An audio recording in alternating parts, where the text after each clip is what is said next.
السلام عليكم ورحمة الله وبركاته. رمضان مبارك سعيد، الله يدخلوا عليكم بالصحة والسلامة وباش ما كتمناو ان شاء الله يا رب الحبيب. اليوم جبت لكم وصفة لذيذة وسهلة، سيجار بدون ورقة البسطيلة ولكن بعجين مسمن مقرمش واللون ديالو ذهبي بحشوة غنية اللي غادي تعجبكم.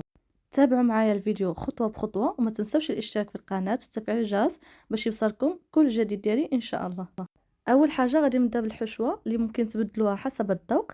في واحد المقله غادي نعملو الزيت وغادي نضيفو البصل اللي قطعته طيفات صغيرين بهذا الشكل هذا. غادي نضيف الفلفل الاخضر حتى هو قطعته مربعات صغيره. غادي نخلي البصل مع الفلفل يتقلى حتى يدبل ويرجع بهذا الشكل هذا كيف ما كتشوفوا معايا. غادي نضيف اللحم المفروم او الكفته. بالنسبه للكميه كتختاروا على حسب اللي عندكم في الدار، على حسب الرغبه ديال كل واحد. غادي نضيف ملعقه صغيره ديال الملح اللي كيبقى على حسب الذوق. غادي نضيف نصف ملعقه غير مملوءه ديال الابزار او الفلفل الاسود، ملعقه صغيره ديال الكمون، ملعقه صغيره ديال الفلفل الاحمر او بابريكا. غادي نضيف فلفل حار اللي كيبقى على حسب الذوق حتى هو. وغادي نضيف شويه ديال الهريسه وملعقه صغيره اللي تكون عامره ديال مركز الطماطم. غادي نضيف السحتر او الزعتر كيبقى على حسب الذوق. وغادي نضيف 3 ديال الفصوص ديال الثوم. صافي غادي نخلط جميع المكونات حتى تجانس مع بعضياتها. من بعد غادي نضيف طماطم محكوكه، انا استعملت جوج ديال الحبات. وغادي نخلط المكونات وغادي نغطيها وغادي نخليها حتى طيب. صافي من بعد ما طابت كنجيب الشعيه الصينيه اللي عملتها في المطايب وصفيتها، وكنضيف زيتون ابيض مقطع كيبقى اختياري حتى هو. صافي وكنخليو الحشوه ديالي جانبا حتى تبرد. بالنسبه لمقادير العجين عندي 3 ديال الكؤوس ديال العنبه ديال الدقيق الابيض اللي غادي نغربلو. غادي نضيف قبصه ملح، ملعقتين كبيرتين ديال الزيت النباتيه. غادي نضيف ملعقه كبيره ديال الخل ونصف ملعقه صغيره ديال خميره الحلويات. وغادي نعجن بالماء، بالنسبه للماء يكون عادي ولا حسب الكميه ديال الماء على حسب الخليط كل دقيق وشحال كيحتاج الماء. صافي غادي نعجنها غير بيدي بهذا الشكل هذا. غادي نشكلها على شكل كويره وغادي نغطيها بلاستيك غذائي. غادي نخليها غير ترتاح باش تجيني سهله في الخدمه. من بعد ما كترتاح كنشكلوها على شكل كويرات صغارين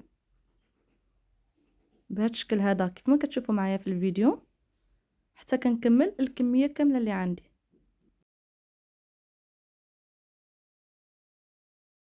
من بعد ما كنكمل كنخليوها ترتاح غير شويه عاد نبداو فيها الخدمه.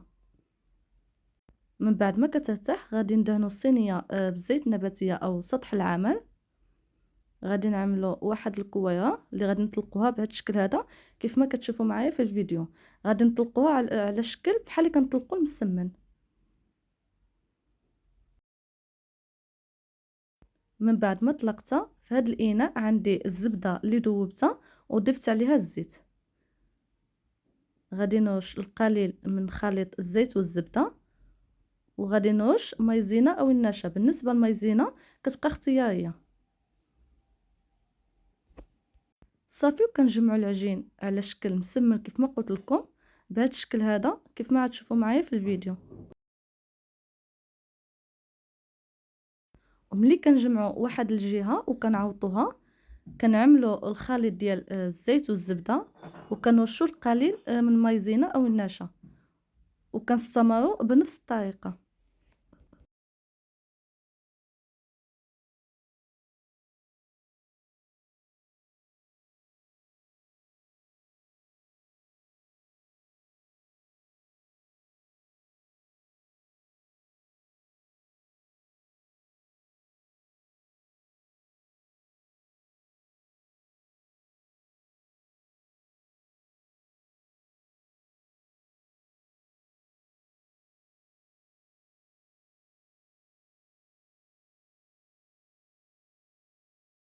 صافي من بعد ما كملت غادي نجيب واحد المسمنه وغادي نطلقها بهذا الشكل هذا. غادي نطلقها على شكل مربع وغادي نعمل غادي ندهن شويه ديال الزيت والزبده اللي خلطناهم مع بعضياتهم.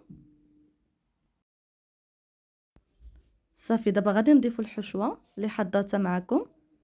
غادي نضيف واحد الكميه اللي تكون مناسبه.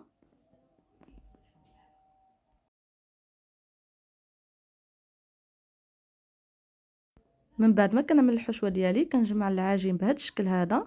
ما كنحتاجوش اننا نجمعوا الجوانب، حيت من بعد ما كتبدا تلوي صافي الجوانب كيتجمعوا بوحديتهم.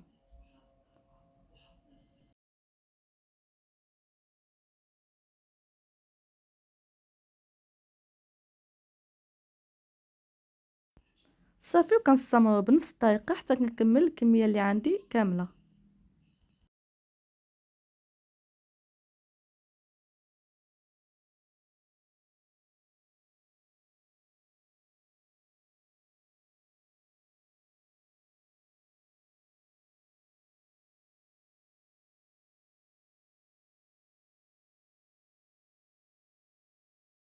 كنعملوهم في واحد الصينيه اللي غادي ندخلوها الفران. كنفرشها بورق الزبده وكنعمل عليها السيجار ديالي.